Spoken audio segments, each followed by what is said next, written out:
தமிழ் சொந்தங்களே, உங்கள் அனைவருக்கும் என் அன்பான வணக்கம்.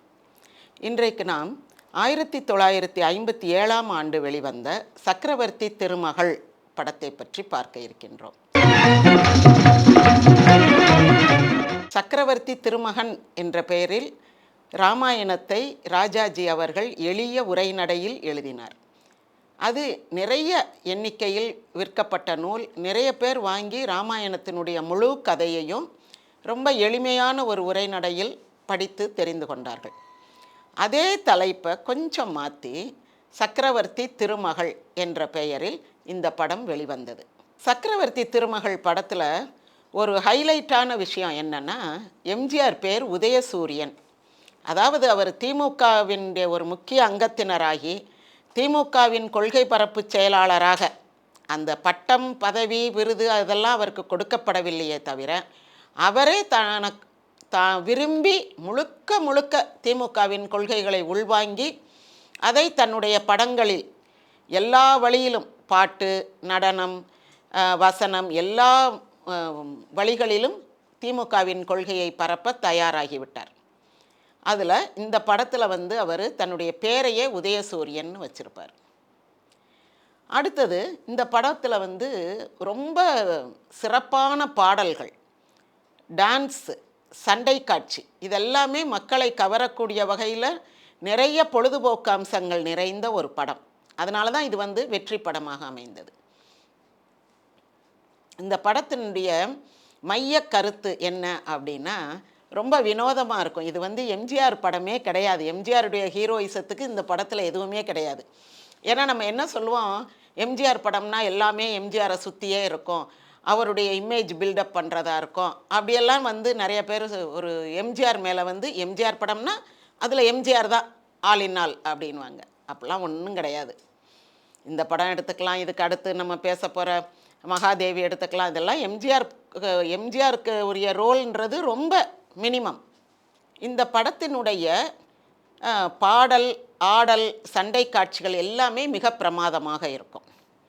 குறிப்பாக இந்த படத்தினுடைய கதை, பாட்டு, டான்ஸு, நகைச்சுவை இது எல்லாமே ஒரு டக் ஆஃப் வாரில் ஒரு பக்கம் ஒரு 4-5 பேர் பிடிச்சிக்கிட்டு இருந்தாலும் அந்த இன்னொரு பக்கத்து கயிறை எம்ஜிஆர் ஒரு ஆள் மட்டுமே பிடிச்சி அதை பேலன்ஸ் பண்ணிடுவார்.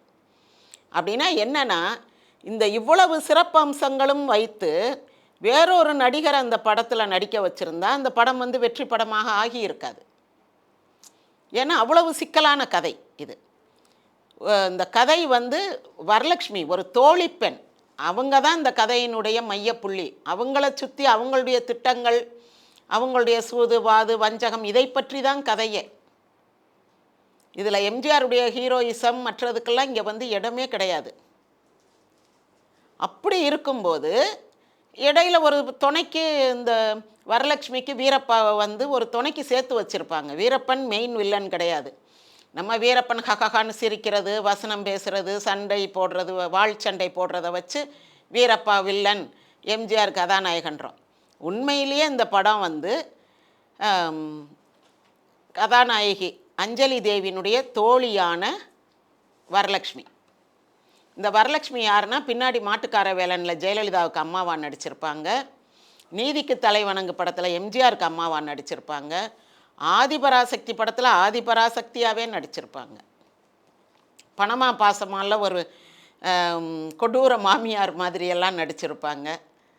அந்த மாதிரியான ஒரு அந்த நடிகை இவங்க 6 வயசுலேருந்தே பாட்டு ரொம்ப அருமையாக பாடக்கூடியவங்க. பியு சின்னப்பாவுக்கே ஜோடியாக நடிச்சிருப்பாங்க. ஜெகதல பிரதாபனில் அந்த 5 பெண்கள் வருவாங்க. இந்திரகுமாரி, வருணகுமாரி அப்படி வர்றதில் இவங்க ஒரு கடைசி மனைவி மாதிரி, ஒரு 5வது பெண் போல், ரொம்ப இளம் பெண்ணாக, ஒரு 14-15 வயசு இருக்கிற பெண்ணாக இருக்கும். அப்போ பியு சின்னப்பா காலத்தில் நடித்து டிஆர் மகாலிங்கம் கூட ரொம்ப ஃபேமஸ் ஜோடி.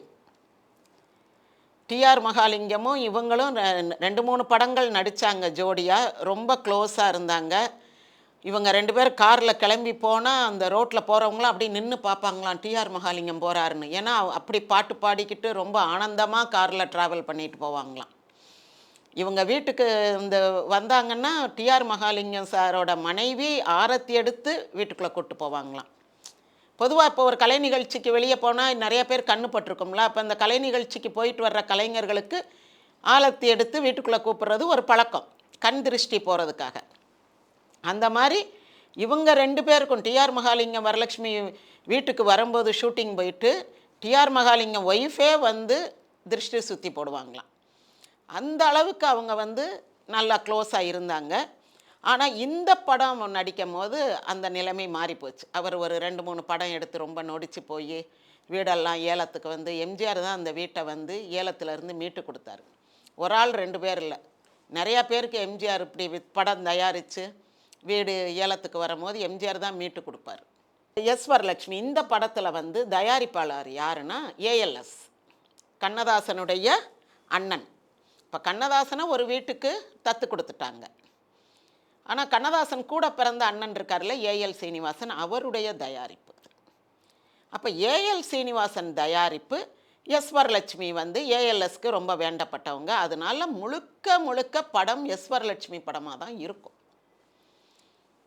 அந்த பெண் வந்து அஞ்சலி தேவி ஹீரோயின், அவங்க தான் சக்கரவர்த்தி திருமகள். படம் வந்து இளவரசி பேரில் தான் படம், எம்ஜிஆர் பேரில் கிடையாது, சக்கரவர்த்தி திருமகள். அந்த இளவரசிக்கு ஒரு தோழி பெண் தான் எஸ் வரலட்சுமி.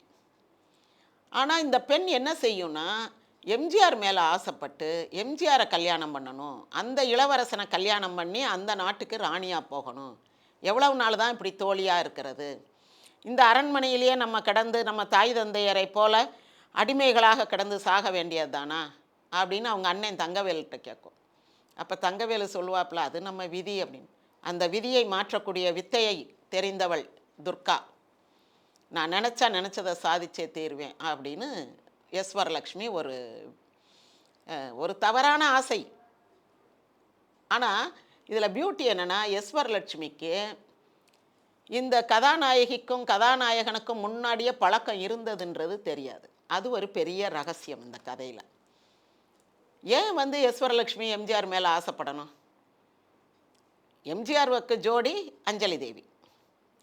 அப்படி இருக்கும் போது ஒரு தோழி பெண் எப்படி ஆசைப்படலாம் அப்படின்னு நமக்கு ஒரு நியாயமான கேள்வி வருது. இந்த கதை எப்படி ஆரம்பிக்கும்னா, அஞ்சலி தேவி இளவரசி, அந்த இளவரசியை திருமணம் செய்வதற்கு 3 போட்டிகள் வைப்பாங்க. அந்த போட்டிகளில் வெற்றி பெற்ற இளவரசனை இளவரசி திருமணம் செய்து கொள்ள வேண்டும். இந்த போட்டிகள் என்னென்னா, இந்த போட்டிக்காகத்தான் எம்ஜிஆர் வந்திருப்பார். ஒரு டேப் அடித்து பாட்டு எதிரெதிர் பாட்டு பாடணும், அந்த போட்டி ஒன்று. டான்ஸ் போட்டி ஒன்று. அந்த டான்ஸில் சில சூழ்ச்சி தந்திரங்கள்லாம் இருக்கும், அதெல்லாம் தெரிஞ்சுக்கிடணும். சும்மா ஒரு 2 போட்டி போட்டு ஆடுறது மட்டும் இல்லை, இன்னும் சில ரகசியங்கள்லாம் அதில் இருக்கும். அடுத்தது வாழ் போட்டி, வீரப்பா இருக்கிறனால எம்ஜிஆர் வீரப்பா வாழ் போட்டி. இந்த 3 போட்டிகளிலும் ஜெயிப்பவனுக்கு தான் சக்கரவர்த்தி திருமகள் மாலை சூடுவாள். இதுதான் படம் ஆரம்பிக்கிறது. இப்போ என்ன ஆகும்னா, எம்ஜிஆர் இந்த போட்டிக்காக வந்திருப்பார். ஆனால் அவர் வெளியே அந்த அவங்களாம் தங்க வச்சுருப்பாங்கள்ல ஒரு மாளிகை, அந்த மாதிரி விருந்தினர் மாளிகையில் தங்கி இருக்கும்போதே ஒரு ஆபத்தில் முதல்ல கலாமாலினி எனப்படுகின்ற அந்த இளவரசியை காப்பாற்றிடுவார். அப்போவே அவங்களுக்குள்ள ஒரு அறிமுகம் ஏற்பட்டு போயிடும். அடுத்து இந்த கலாமாலினி, இந்த அஞ்சலி தேவி என்ன பண்ணுவாங்கன்னா, எம்ஜிஆரை பார்க்குறதுக்காக ஒரு ஆண் வேடம் போட்டு வருவாங்க. ஒரு ஆண் வேடம் போட்டு வரும்போது அப்போவும் அவங்களுக்குள்ள ஒரு நட்பு தொடரும். அப்போ என்ன சொல்லுவாப்புலன்னா, நான் இளவரசியோட அண்ணன் கலாமோகன் என் பேர், நீங்கள் எதுக்கு இளவரசியை கல்யாணம் பண்ண வந்திருக்கீங்க அப்படின்னு அந்த மாதிரி எல்லாம். எனக்கு இளவரசி மேலெல்லாம் அவ்வளோ நாட்டம் கிடையாது, போட்டின்னு சொன்னாங்க, அந்த மாதிரி எங்கள் அப்பா அனுப்பி வச்சாங்க, அப்படி ஒரு மாதிரி அது ஒரு லைட்டாக போயிடும். 3வது முறையாகவும் இவர்களுக்கு இருவருக்கு இடையிலான ஒரு சந்திப்பு நடக்கும். அப்போ இளவரசி என்ன சொல்லுவாப்புல, நான் அரண்மனையில் இளவரசிக்கு தோழி அப்படின்வாப்புல. இளவரசின்னு தன்னை காட்டிக்கவும் மாட்டாள். அதே மாதிரி இந்த சந்திப்புகளை பற்றி அவளுடைய நெருங்கிய தோழியான வரலட்சுமியிடம் சொல்லவும் மாட்டாள். இதுதான் இந்த படத்தில் உள்ள சீக்ரெட். இந்த சீக்ரெட்னால தான் கதை இவ்வளோ பெரிய பிரச்சனைகள்லாம் இவர்களுடைய வாழ்க்கையில் வரும். இப்போ அந்த மாதிரி இந்த 3வது முறை சந்திக்கும்போது ஒரு மரத்தடியில் எம்ஜிஆர் ஒரு இலையில செஞ்ச அந்த பிபியை வச்சு அழகாக ஊதிக்கிட்டு இருப்பார். அப்போது அஞ்சலி தேவி கிட்ட வந்து, இது என்னது ரொம்ப அழகாக ஊதுறீங்களே, கொண்டாங்க நானும் ஊதி பார்க்குறேன்னு வாங்கி ஃபூ ஃபூ அப்படின்னும். அதுக்கு அந்த மாதிரி ஊத வராது. அப்போது எம்ஜிஆர் சொல்வார், அப்படி ஊதக்கூடாது, கொண்டா நான் ஊதி காட்டுறேன்னு திரும்ப அந்த இலை பிபியை வாங்கி வாயில் வச்சுட்டு, ஐயோ இனிக்குதே அப்படிம்பார். அவங்களுக்குள்ள ஒரு சின்ன ரொமான்ஸ் அந்த இடத்துல வந்து அவங்களுடைய காதலை உறுதிப்படுத்துறதுக்காக காட்டுவாங்க. அப்புறம் ஒரு சின்ன ஸ்மைலோட அடுத்து அந்த ஊதுற காட்சி. அதுக்கடுத்து ஒரு மாதுளம்பழத்தை உடைச்சி அந்த மாதுளை முத்துக்களை அஞ்சலி தேவி எம்ஜிஆருக்கு ஊட்டி விடும்போது எம்ஜிஆரும் ஊட்டி விடுவார். அப்போ எம்ஜிஆர் விரலை கடிச்சிரும். அஞ்சலி தேவி கடிச்சிட்டு, என்ன இனிக்குது அப்படின்ட்டு, ஐயோ உங்கள் விரலை கடிச்சிட்டேன்னா நான் மாதுளை முத்துன்னு நினச்சேன் அப்படின்னு சொல்லுவாப்புல. இப்படி இவங்களுக்குள்ள ஒரு ரொமான்ஸ் ஏற்பட்டு இவங்களுடைய காதல் வந்து உறுதிப்படுத்தப்படும். ஏன்னா எம்ஜிஆர் சொல்லுவார், எனக்கு அந்த இளவரசியை கட்டுறதுல ஒன்றும் இன்ட்ரெஸ்ட் கிடையாது, நான் ஒன்றைத்தான் கல்யாணம் பண்ணுவேன். ஏன்னா ஒவ்வொரு போட்டியிலையும் அவர் ஜெயிச்சுட்டு வந்த பிறகு அப்படி பார்ப்பாங்க. பார்த்த உடனே அவர் சொல்வார், நான் இன்னைக்கு நைட்டே கிளம்பி போயிடுவேன், நான் ஒன்றைத்தான் கல்யாணம் பண்ணுவேன், இளவரசியை கல்யாணம் பண்ண மாட்டேன் அப்படின்னு சொல்லும்போது அஞ்சலி தேவி சொல்லும், இளவரசி வேறு யாரும் இல்லை நான் தான் அப்படின்னோடனே எம்ஜிஆருக்கு ரொம்ப சந்தோஷமாயிரும். அப்போ தான் அந்த ஒரு நல்ல பாட்டு ஒன்று வரும். எல்லை இல்லாத இன்பத்திலே நாம் இணைந்தோம் இந்த நாளே, இமையும் விழியும் போலே நாம் இணைந்தோம் அன்பினாலே அப்படின்னு ஒரு அருமையான பாட்டு. இந்த படத்தில் வந்து பாட்டெல்லாமே தேன் தான், அப்படி ஒரு அருமையான பாட்டு. ஏன்னா முதல்ல ஒரு நாள் தோழிக்கு தெரியாமல் போயிடுவா. போய் எம்ஜிஆரை பார்த்துட்டு வரும்போது, அந்த ஆண் வேடமிட்டு போய் பார்த்துட்டு வரும்போது, எங்கே போயிருந்தீங்க அப்படின்னு அவள் கேட்கும் போது இவ சும்மா அப்படி சமாளித்து, உண்மைக்குமே அந்த காதலனை சந்தித்து விட்டு வந்த நேரத்திலும் கூட காதலனை சந்தித்தேன்னு சொல்லாமல் அந்த அனுபவங்களை மட்டும் ஒரு பாட்டாக பாடுவாள். தென்றல் என்ன தொட்டுச்சு அந்த மாதிரி வந்து மாற்றி சொல்லி, சொல்லாலே அதை விளக்க தெரியலே, அதை சொல்லாமலும் இருக்க முடியலே, காலையிலே இன்ப வேளையிலே ஒருவன் சொந்தம் போல நெருங்கி வந்து துடுக்குத்தனத்தை சொல்லாலே விளக்க தெரியலேன்னு ஒரு பாட்டு. ரொம்ப நல்ல அந்த பாட்டெல்லாமே நல்ல ஹிட்டு. நான் நல்ல பாட்டுன்னு ஏன் சொல்கிறேன்னா, இது எல்லாமே அந்த காலத்தில் ஹிட்டு. இந்த பாட்டு பாடும். அப்போது இவங்க 2-3 தடவை சந்தித்து டூயட் இந்த மாதிரி பாட்டெல்லாம் பாடி, அவங்க 2 பேரும் டூயட் பாடி ஓரளவுக்கு காதல் ஃபிக்ஸ் ஆயிரும். சரி, காதல் ஃபிக்ஸ் ஆயிடுச்சு, கல்யாணம் முடிய போது கல்யாணம் முடியும். ஆனால் அதுக்கு முன்னாடி இந்த போட்டிகளை நம்ம பார்த்துருவோம், வரிசையாக ஒவ்வொரு போட்டியாக எப்படி நடக்குதுன்னு. முதல் போட்டி, இதில் என்எஸ்கே டிஏ மதுரை நடிச்சிருப்பாங்க. அவங்களுக்கு ஒரு தனி ட்ராக் இருக்கும். எப்போ பார்த்தாலும் டிஏ மதுரம் ஒரு வில்லும் அம்பும் எடுத்துக்கிட்டே வருவாங்க. டிஏ மதுரத்தை வந்து இன்னொரு இளைஞன் காதலிக்கிறது, கருணாநிதி இது என்எஸ் கிருஷ்ணன்ட்ட வந்து, அது உங்கள் பேத்தி தானே, உங்கள் பேத்தியை நான் காதலிக்கிறேன்னு சொல்கிறது, எங்களுக்குள்ளே ரொம்ப பழக்கம், நாங்கள் தண்ணியிலெல்லாம் விளையாண்டுருக்கோம் அப்படியெல்லாம் சொல்லி கடைசியில் என்எஸ் கிருஷ்ணன்ட்ட டிஏ மதுரம் அம்பை எய்து அவரை கொல்ல வந்து இப்படியெல்லாம் நடக்கும். ஹஸ்பண்டே போய் ஒய்ஃபை காதலிக்கிறேன்னு சொல்கிற மாதிரி ஒரு ஜோக்கெல்லாம் இருக்கும். சரி, அது ஒரு பக்கம் இருந்தாலும் இப்போ இந்த முதல் போட்டி வந்து என்எஸ் கிருஷ்ணன் டேப் அடித்து பாடுற போட்டி. ஒருவர் கேள்விக்கு மற்றொருவர் பதில் சொல்கிறது அப்படின்ற ஒரு முறையில் அந்த பாடல் அமைக்கப்பட்டிருக்கும். அது ஒரு நாட்டுப்புற மெட்டில் இந்த லாவணி பாடுறதுன்னு அந்த காலத்தில் வந்து ஒரு ஜானர், ஒரு லிட்ரரி ஜானர். மேடையில் காமன் பண்டிகை இப்போ நடக்கும். இதுதான் அந்த மாசி மாதம் வளர்பிறை 3ஆம் நாள் நடக்கக்கூடியது காமன் பண்டிகை. அப்போ இலாவணின்னு ஒன்று பாடுவாங்க. 2 பேரும் பாட்டிலேயே போட்டி போடுவாங்க. அப்போ அந்த மாதிரி இவர் பசியும் நெருப்பில்லாமல் எரிவது எது, பசித்து வாழும் மக்கள் வயிறு அது, அந்த மாதிரியெல்லாம் இவர் கேள்வி கேட்க அவர் பதில் சொல்ல, அவர் கேள்வி கேட்க எம்ஜிஆர் பதில் சொல்ல, எம்ஜிஆர் கேட்குற கேள்விக்கு என்எஸ்கேக்கு பதில் தெரியாது, அதனால் தோற்று போயிடுவார். இந்த மாதிரி இந்த போட்டியில் ஜெயிச்சிருவாங்க. அதுக்கு பிறகு என்எஸ்கே அப்படி முறுக்கி மேலே விட்டுருந்த மீசையை கீழே இறக்கி, டிஏ மதுரை அப்படி கீழே இறக்கி விடுவாங்க. அவர் நான் ஒரு பக்கம் மீசையை எடுத்துக்கிறேன் அப்படின்லாம் சொல்லி வருவார். இந்த போட்டி நிறைவு பெற்றது. மறுநாள் அடுத்து வந்து இன்னும் 2 போட்டி, வாள் போட்டி, டான்ஸ் போட்டி. இந்த டான்ஸ் போட்டியில் தான் 2 சிறப்பான டான்சர்ஸ் யார்? ஒன்று ஜி சவுந்தலா, அவங்க உதயசங்கர்கிட்ட டான்ஸ் படித்தவங்க. அடுத்தது வந்து ஈவி சரோஜா. ஈவி சரோஜாவுமே நல்ல டான்சர்.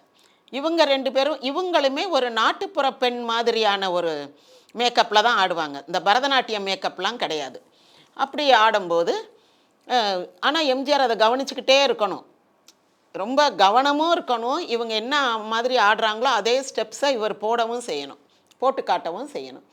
அப்போ அவர் கொஞ்சம் கவனிச்சுக்கிட்டே தான் ஆடுவார். இந்த பெண்கள்லாம் அந்த ஆடவாங்க அண்ணாத்தே, அஞ்சாதீங்க அண்ணாத்தே, அங்கே எங்கே பார்க்குறது என்னாத்தே அப்படின்னு கேட்டுட்டு, ஒழுங்காக ஆடலைன்னா கையங்காலம் முறிஞ்சிரும், நல்லா ஆடுனா உங்களுக்கு நீங்கள் மாப்பிள்ளை ஆவீங்க அப்படியெல்லாம் பாடிக்கிட்டு அவரை இடிக்கிறது, இங்கிட்டு போகும்போது இடிக்கிறது, அந்த பக்கம் டான்ஸ் ஆடி போகும்போது இடிக்கிறது, இப்படிமா கலாட்டா பண்ணிக்கிட்டு ஆடிக்கிட்டு இருப்பாங்க. திடீர்னு பார்த்தா அவர் ஆடிக்கிட்டு இருந்த இடம் வந்து அப்படியே உள்ளே இறங்கும். ஆனால் அவர் கொஞ்சம் சுதாரித்து மேலே ஒரு லைட் இது மாதிரி இருக்கும், அதை எட்டி பிடிச்சி தொங்கிடுவார், உள்ளே விழமாட்டார். அந்த உள்ளே இறங்குறது வந்து எங்கே இருக்கும்னா, பிஎஸ் வீரப்பா பக்கத்தில் ஒரு ஒரு திருகு மாதிரி இருக்கும். அதை பிஎஸ் வீரப்பா அப்படியே திருகுவார். திருகுனா அது உள்ளே போயிடும், அவர் கீழே விழுந்துடணும். இதுதான் அங்கே உள்ள சூழ்ச்சி. ஆனால் எம்ஜிஆர் அதில் ஜெயிச்சிருவார். அப்புறம் ஆட்டம் போடுற அம்மாள், அஞ்சாதீங்க அம்மாள் அப்படின்னு இவங்கள கலாட்டா பண்ணி பாடுற மாதிரி. இப்போ மதுரை வீரனில் ஒரு அந்த பெண்களும் எம்ஜிஆரும் கலாட்டா பண்ணி பாடுற மாதிரி ஒரு பாட்டு வந்துச்சுல்ல, வாங்க மச்சான் வாங்க, வந்த வழியை பார்த்து போங்க, ஏங்கி ஏங்கி நீங்கள் ஏன் இப்படி பார்க்குறீங்க அப்படின்னு. அது மாதிரியே கிட்டத்தட்ட இந்த பாட்டும், ஆட வாங்க அண்ணாத்தே அஞ்சாதீங்க அண்ணாத்தேன்ட்டு. ஆக இந்த பாட்டெல்லாம் பார்க்குறவங்களுக்கு வந்து ரொம்ப உற்சாகத்தை கொடுக்கக்கூடியது. ஒரு அத்தை மாமகளை வந்து கேலி பண்ணுற மாதிரியோ அல்லது விரும்பி அந்த சைட் அடிக்கிற பிள்ளைங்களை பார்த்து பாடுற மாதிரியோ ஒரு பாட்டு. ரொம்ப வந்து மக்களை கவர்ந்த பாடல்கள். ஏன்னா 2 பாட்டுமே நாட்டுப்புற பாணியில் அமைந்தவை. அதுதான் இங்கே குறிப்பிடத்தக்க அம்சம். அதுக்கு பிறகு வழக்கம் போல் ஒரு வாழ்ச்சண்டை, அது முடிஞ்சிடும். இப்போ இந்த 3 போட்டி. இப்போ அந்த காலத்தில் கதைனா என்னென்னா, ஒரு பெண்ணை கல்யாணம் பண்ணணும்னா போட்டியில் ஜெயிக்கணும், அறிவாலும் கலையாலும் வீரத்தாலும் இப்படி. சரி, இதே மாதிரி இப்போ இந்த போட்டியெல்லாம் ரொம்ப சிறப்பான போட்டின்னு எப்போ நம்ம தெரியும்? ஒரு இன்னொரு காமெடியனுக்கு ஒரு போட்டி. யார்? டிபி முத்துலட்சுமி. முத்துலட்சுமி திடீர்னு இந்த படத்தில் பார்த்தா குண்டாக இருப்பாங்க. அதுக்கு முந்தின படம் வரைக்கும் ஒல்லியாக இருப்பாங்க, இப்போ பார்த்தா குண்டாக இருப்பாங்க. முத்துலட்சுமியை கல்யாணம் பண்ணுறது யார் அப்படின்ட்டு போட்டி வரும். அந்த போட்டியில் வந்து ஏ கருணாநிதிக்கு என்எஸ்கே தான் கொஞ்சம் ஹெல்ப் பண்ணுவார். அந்த பொண்ணும் ஒரு 3 போட்டி வைக்கும். என்னென்ன போட்டின்னா, நடுவில் மட்டும் அப்படியே லைன் வந்து திருகி வரணும். நம்ம இப்படி வச்சு வரைவோம், 2 பக்கமும் ஸ்ட்ரெயிட் லைன் வரணும். நடுவில் மட்டும் நம்ம அப்படியே அந்த லைனை ஜிக்ஸாகாக போடுவோம். இப்படி ஒரு போட்டி. இந்த இதை வந்து கையெடுக்காமல் விரல் எடுக்காமல் அப்படியே வரையணும் அப்படின்னு.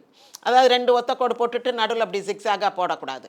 அப்படி அந்த இரு கோடுகள் இது இருக்கு இல்லையா, ஒரு கோடை வந்து அழிக்காமல் அதை சின்ன கோடாக்குறது அப்படி ஒன்று. இன்னொன்று, ஒரு இது எழுதி போட்டிருப்பாங்க, அதை வாசிக்கணும். என்ன எழுதி போட்டிருக்கோம்னா, உப்புமா அப்படின்னு எழுதி போட்டுட்டு கீழே வெறும் கோடுகளாக போட்டிருக்கோம்.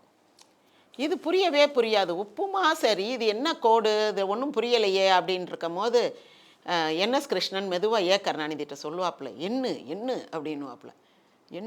என்ன என்றது? உப்புமா 1 2 3 4 5 6 7 8 9 10 10மா கோடாக போட்டுட்டு மா மட்டும் போட்டிருக்கோம். உப்புமா 10மா.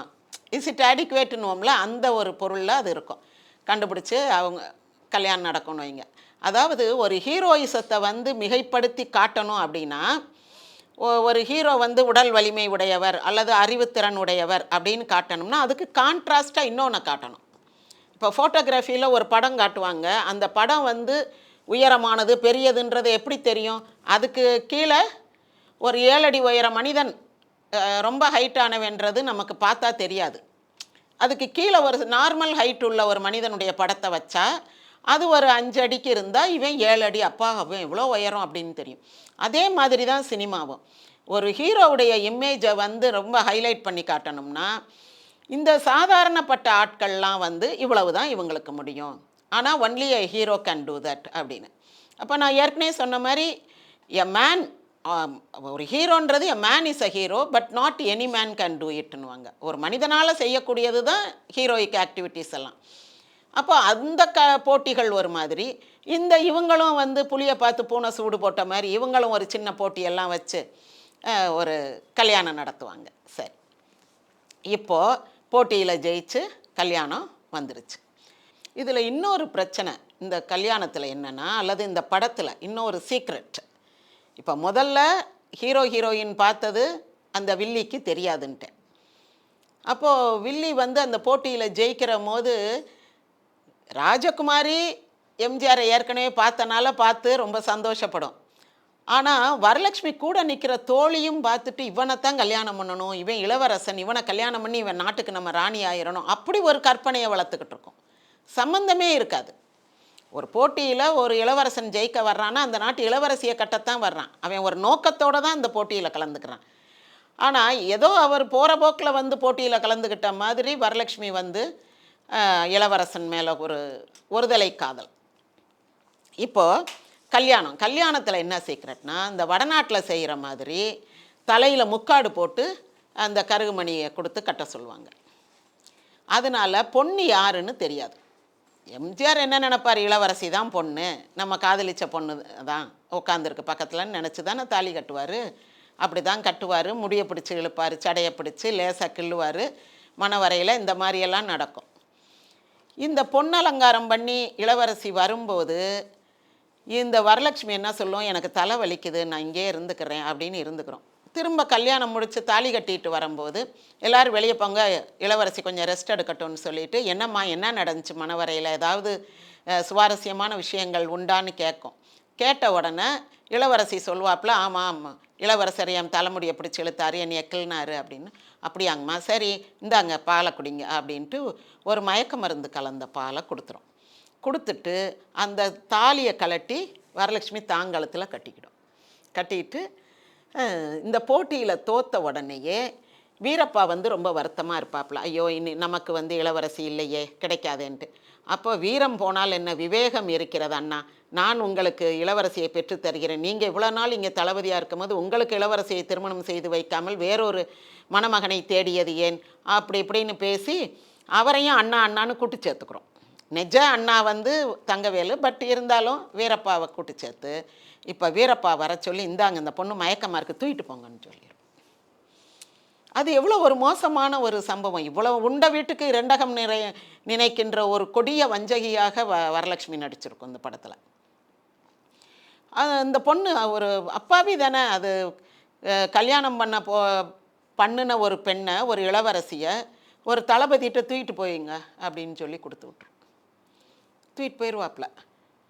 இது என்ன பண்ணிடும், அந்த தாலியை கட்டிக்கிட்டு அந்த இதெல்லாம் போட்டுட்டு எண்ணமெல்லாம் இன்பக்கதை பேசுதே அப்படின்னு ஒரு பாட்டு, ரொம்ப ஒரு அழகான பாட்டு, என்றும் இல்லாமல் புது வசந்தம் வீசுதே எண்ணமெல்லாம் இன்பக்கதை பேசுதேன்னு. இந்த பொண்ணு தாலியெல்லாம் கட்டிக்கிட்டு மணமகனுக்கு அடுத்து ஃபஸ்ட் நைட் வரும், அப்போ நம்ம போய் ஹஸ்பண்டை பார்த்துக்கலாம் அப்படின்னு ஜாலியாக பாட்டு பாடிக்கிட்டு இருக்கோம். ஆனால் ஃபஸ்ட் நைட் வந்துடும். வந்தால் இது இப்படி முகத்தை மூடிக்கிட்டு வெக்கப்பட்டுக்கிட்டு இருக்கும். வரலட்சுமி நிற்கும்போது எம்ஜிஆர் வந்து அந்த தில்லி துருக்கர் செய்த வழக்கமடி திரையிட்டு முகமலர் மறைத்து வைத்தல் அப்படின்னு பாரதியார் பாட்டு ஒன்று பாடுவார். அதாவது எம்ஜிஆர் படத்தில் பாரதியார் பாட்டு ரொம்ப வராது. அந்தமான் கைதியில் வந்து காணி நிலம் வேண்டும் பராசக்தி, அதை வந்து தமேந்தி அவங்களோட பாடியிருப்பார். ரெண்டாவது இந்த பாட்டு.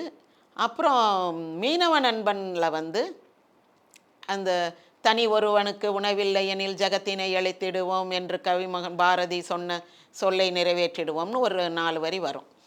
அப்போ அங்கே பாரதி படத்தை வந்து சும்மா பென்சிலில் வரைஞ்சி வச்சுருப்பாங்க. அது அங்கே பாரதியார் படம் கிடைக்கல மைசூரில் அப்படின்லாம் சொல்லி ஆர்ட் டைரக்டரை கூப்பிட்டு நீயே வர அப்படின்னு சொல்லி அவங்க பென்சிலில் வரைஞ்சி ஒரு படம் வச்சுருப்பாங்க.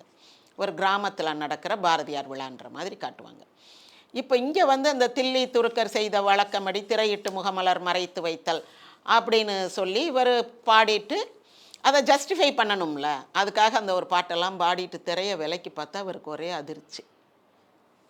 தான் காதலித்த பொண்ணோ இளவரசியோ இல்லை, இது யாரோ இருக்காப்புல, யார் நீ, என்ன நீங்கள் தானே என்னை என் கழுத்தில் தாலி கட்டினீங்க, நான் தான் இளவரசி, இல்லை நான் இளவரசியை ஏற்கனவே பார்த்துருக்கேன், நீ இல்லை இளவரசி எனக்கு தெரியும், கிடையவே கிடையாது, இந்த பாருங்கள் நீங்கள் கட்டின தாலி இருக்குது அப்படின்றோம். இதுக்கு இடையில் என்ன பண்ணிடும் இந்த வரலட்சுமி, வீரப்பன்ட்ட இளவரசியை தூக்கி கொடுத்த கையோட ராஜாவை கூப்பிட்டு ராஜாட்டையும் சொல்லிடும், உங்கள் மக வந்து தளபதியோட வீரப்பனோட ஓடி போயிட்டான்றோம். வீரப்பாவும் தளபதியும் இளவரசி அஞ்சலி தேவியும் ஓடி போயிட்டாங்க, அவங்களுக்கு இந்த கல்யாணத்தில் விருப்பம் இல்லை அப்படின்னு சொல்லிட்டு, உங்கள் மரியாதையை காப்பாற்றுறதுக்கு தான் நான் இப்போ இந்த இதில் இருக்கேன் அப்படின்னோன்னா, சரிம்மா சரிம்மான்னு அவர் உருகிடுவார். உடனே இன்றைக்கே நாங்கள் ஏற்பாடு பண்ணுறேன், நீங்கள் காவேரி பூம்பட்டினத்துக்கு சோழ மகாராஜா எம்ஜிஆர் போகிறதுக்கு ஏற்பாடு பண்ணிடுறேன்ருவார். இப்போது எம்ஜிஆர் வந்து அவங்க அப்பாவை எழுப்புவார், எப்பா இப்படி மாற்றம் ஏற்பட்டு போச்சுப்பா, பொண்ணை மாற்றிட்டாங்கப்பா அப்படின்னு. இந்த மாதிரிலாம் சாதாரணமாக கிராமங்களில் நடக்கும். கொஞ்சம் ஒரு முக லட்சணம் இல்லாத பெண்ணாக இருந்தால் ஒரு லட்சணமான பொண்ணை காமிச்சு, இல்லை இல்லை நாங்கள் பக்கத்தில் இருக்க பொண்ணைத்தான் சொன்னோம், நீங்கள் வந்து இந்த மாதிரி பொண்ணு, இந்த பொண்ணு நல்லா இருக்குன்னு நினச்சி அதையே பார்த்துட்டு வந்துட்டீங்க, அந்த பொண்ணு கிடையாது அப்படின்னு மேடையில் வச்சு ஆர்கியூ பண்ணுவாங்க. ஆனால் தாலி கட்டினது தானே. இந்த மாதிரி சம்பவங்கள்லாம் நடந்திருக்கு, நான்லாம் பார்த்துருக்கேன். ரொம்ப பாவமாக இருக்கும் அந்த மணமகனை அதுக்கு பிறகு பார்க்கும்போது. அவங்க நினச்ச பொண்ணு வேறையாக இருக்கும், வேறு பொண்ணை காமிச்சு இந்த பொண்ணை கட்டி கொடுத்துருவாங்க, தங்கச்சியை காமிச்சு அக்காவை கட்டி கொடுக்குறது, இந்த மாதிரிலாம் இருக்கும். தாலி பாக்கியம் படத்தில் இந்த மாதிரி ஒரு சம்பவம் வரும். எம்ஜிஆருடைய மாமாவுக்கு பொண்ணு வாக்கு போயிருப்பாங்க. மாமானா இவர் வந்து மாப்பிள்ளை தானே, அந்த மாதிரி ஒரு முறை எம்என் ராஜத்தை பொண்ணு பார்க்க போவாங்க. அப்போ எல்லாரும் சொல்லுவாங்க, மாப்பிள்ளை கொஞ்சம் வயசானவராக இருக்கார் அப்படின்ன உடனே அவர் சொல்லுவார், அந்த பெண் பார்க்க வந்த மாப்பிள்ளை வந்து எம்ஜிஆரை பார்த்து, மாப்பிள்ளை நான் பாருங்கள் உங்களுக்கு பிடிச்சிருந்தா ஓகே, நீங்கள் பாருங்கள் பொண்ணை, நீங்கள் பாருங்கள் பொண்ணு. அவர், மாமா நான் எதுக்கு மாமா பார்க்க, நீங்கள் தானே கட்ட போகிறீங்க, நீங்கள் பார்த்து ஓகே பண்ணுங்க அப்படிம்பார். ஆனால் எம்ஜிஆர் சொன்னது இந்த பெண் உள்ளே இருந்து கேட்காது. அந்த பெரியவர் வந்து எம்ஜிஆர்கிட்ட, மாப்பிள்ளை நீங்கள் பொண்ணை பார்த்து ஓகே பண்ணுங்கள், நீங்கள் பாருங்கன்னு சொன்னது மட்டும் எம்என் ராஜன் கேட்டுட்டு, மாப்பிள்ளை ஒன்றும் அவ்வளோ வயசானவராக தெரியலையே, நல்ல மாப்பிள்ளையாக தானே இருக்காருன்னு சொல்லி கல்யாணம் பண்ணிடும். தாலி கட்டும் போது இப்படி நிமிந்து பார்த்தா ஒரு வயசானவர் உட்காந்துருப்பார். திரும்பி இப்படி பார்த்தா அங்கிட்ட எம்ஜிஆர் அவர் பாட்டுக்கு நிற்பார். பெரிய ஷாக் ஆயிரும். அப்புறம் அந்த கதை அப்படி போகணும்னு வச்சுக்கோங்க, தாலி பாக்கியம். அந்த மாதிரி இதில் எம்ஜிஆருக்கு வந்து ஷாக்கு. அதில் எம்ஜிஆரை கட்டணும்னு நினச்சி எம்என் ராஜன் ஷாக் ஆவாங்க, இதில் எம்ஜிஆருக்கு ஷாக்கு. போய் அவங்க அப்பாவை எழுப்பி கூட்டிகிட்டு வருவார், எப்பா என் பொண்ணை மாற்றிட்டாங்கப்பா வாங்கப்பா அப்படின்னு. இங்கே வந்தால் இந்த பெண் அதுங்குள்ளே வந்து வரலட்சுமி அவங்க ராஜா கிட்ட வந்து அப்படியே அன்பாக பேசிக்கிட்டு இருக்கோம், இப்படி இல்லைப்பா அப்படிப்பா அப்படிப்பான்னு. அப்போது ராஜா வந்து இதுதான் என் பொண்ணு அப்படின்னு சொல்லுவார். எம்ஜிஆருடைய அப்பாவும், என்னப்பா போய் வாழுப்பா அப்படின்னு சொல்லிடுவார். ஆனால் எம்ஜிஆர் முடியவே முடியாது, நீ வந்து இளவரசியே கிடையாது, நான் உன்னோட வாழவே மாட்டேன்னு குதிரை எடுத்துகிட்டு கிளம்பி வந்துடுவார். அந்த அரண்மனையிலே இருக்க மாட்டார். சரி, இப்போ இளவரசியுடைய கதை நிலைமை என்னாச்சுன்னு பார்ப்போம். இளவரசிக்கிட்ட வந்து வீரப்பா மயக்கம் தெளிஞ்ச உடனே, நான் எங்கே இருக்கேன்னு கேட்ட உடனே, நான் உன்னைய கடத்தி இங்கே இப்படி கொண்டு வந்துட்டேன் அப்படின்லாம் சொல்லி, கழுத்தில் தாலி இல்லை, தாலியெல்லாம் உன் தாலியெல்லாம் கட்டி இன்னொருத்தி நல்லா ஓஹோன்னு வாழ்ந்துக்கிட்டு இருக்கா, இப்போ நீ தான் எனக்கு மனைவி அப்படின்னா, இவ தப்பிச்சு ஓடி காடு மேடெல்லாம் ஓடி வரும். ஓடி வந்தால் நம்ம குலேபகாவலியில் காட்டுவாங்கள்ல, பெரிய காட்டு மன்னனுக்கு வந்து ஒரு காட்டுவாசிகள் அங்கே இருக்கிற கடவுளுக்கு வந்து பலி கொடுக்குறதுன்னு, கிட்டத்தட்ட அதே காட்சி இங்கேயும் வந்துடும். ஆனால் இங்கே என்ன கூத்துனா, இறைவனுக்கு பலி கொடுக்க மாட்டாங்க, அந்த காட்டு ராஜாவுக்கு இந்த பெண்ணை காதலியாக காணிக்கையாக்குவாங்க. யாரை? இந்த இளவரசி தப்பிச்சு ஓடிய வந்துச்சே வீரப்பா கிட்ட இருந்து தன்னுடைய கற்பை காப்பாற்றிக்கிறதுக்காக அந்த பெண்ணை, ஹீரோயின். அங்கே வந்த உடனே அங்கே நல்ல வேளை நம்ம ராமாயணத்தில் வர்ற திரிசடை உங்களுக்கு ஞாபகம் இருக்கும், அசோகவனத்தில் திரிசடை தான் இவனுக்கு யார், சீதைக்கு ஒரு ஆறுதலாக சொல்லிக்கிட்டுலாம் இருப்பாள். ஏன்னா அங்கே வந்து சீதை தூங்காமல் விழிச்சுக்கிட்டே உட்காந்துருக்கும் அசோகவனத்தில். அப்போ அதுக்கு தூங்கினா தானே கனவு வராது. திரிசடைக்கு தான் கனவு வரும். கனவு வந்து ராமர் வந்து உங்களை காப்பாற்றிட்டு போக போகிறாரு அப்படின்லாம் அந்த நடக்க போகிறதெல்லாம் திரிசடை தான் சொல்லும். அதே மாதிரி இங்கேயும் ஒரு திரிசடைன்னு ஒருத்தி இருப்பாள், சின்ன பொண்ணு. அவள் வந்து இந்த இளவரசியை பாதுகாத்து பத்திரமா வச்சுருந்து காப்பாற்றி விடுவாள்.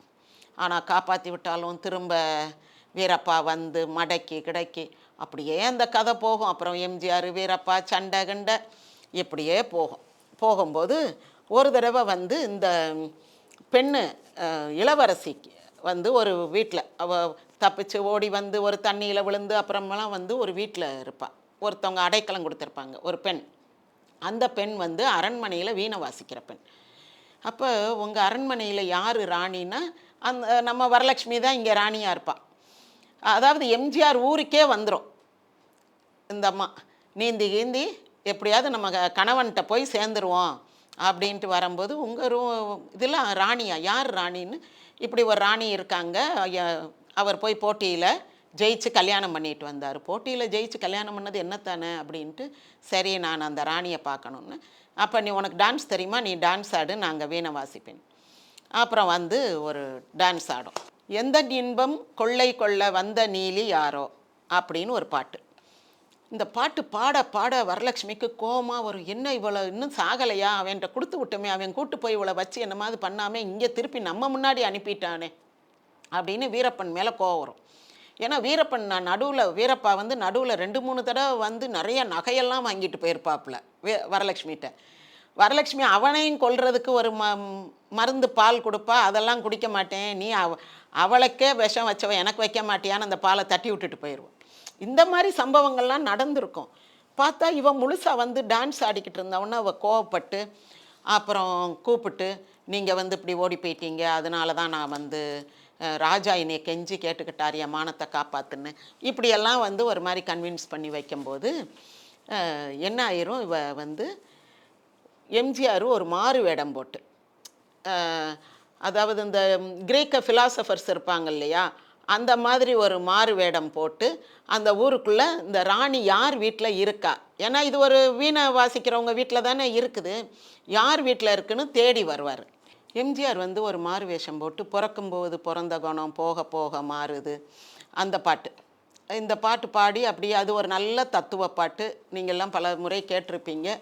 இந்த பாட்டு பாடிக்கிட்டே வருவார். இதில் வந்து கண்ணதாசன் எப்பவும் பாட்டு எழுதும் போது ஒரு வாழ்வினுடைய நிச்சயமின்மை அந்த மாதிரி ஒரு சில தத்துவங்கள்லாம் வச்சு சித்தர் பாடல்கள் சாயலில் ஒரு தத்துவ பாட்டு எழுதுவார். இந்த மாறாத ஐயா மாறாது, மனமும் குணமும் மாறாது, அந்த மாதிரி கரியஞ்சோறும் கலந்து வச்சாலும் அப்படியெல்லாம் வந்து ஒரு மனுஷனுடைய குணம், அந்த பிறவி குணம் என்பது மாறாது அப்படின்னு. அதே மாதிரி இதில் வந்து பிறக்கும்போது பிறந்த குணம் போக போக மாறுது அப்படின்ற ஒரு பாட்டு. இந்த மாதிரியெல்லாம் பாட்டு பாடி அந்த பெண் எங்கே இருக்கான்ட்டு தன்னுடைய மனைவியை எம்ஜிஆர் தேடிக்கிட்டு இருப்பார். தேடிட்டு அந்த ஒரு பஞ்ச பராரையை எல்லாரும் சேர்ந்து ஏமாத்துறாங்க.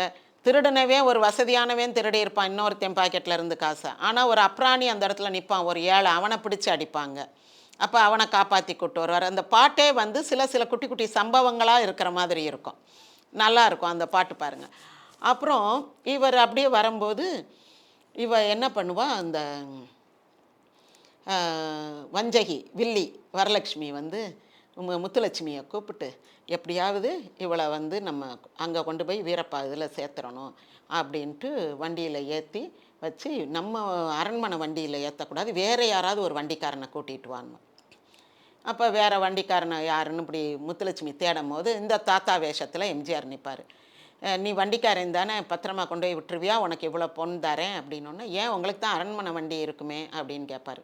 இது அதெல்லாம் இல்லை, இது ராஜாங்க ரகசியம், இது வேறு வேலை, நீ போய் பத்திரமா அவங்கள இறக்கி விட, உங்களுக்கு நிறையா இன்னும் கொஞ்சம் பொன் தர்றேன் அப்படின்லாம் சொல்லி பணத்தாசை காட்டின உடனே எம்ஜிஆருக்கு சம்திங் ராங் அப்படின்னு புரியும்.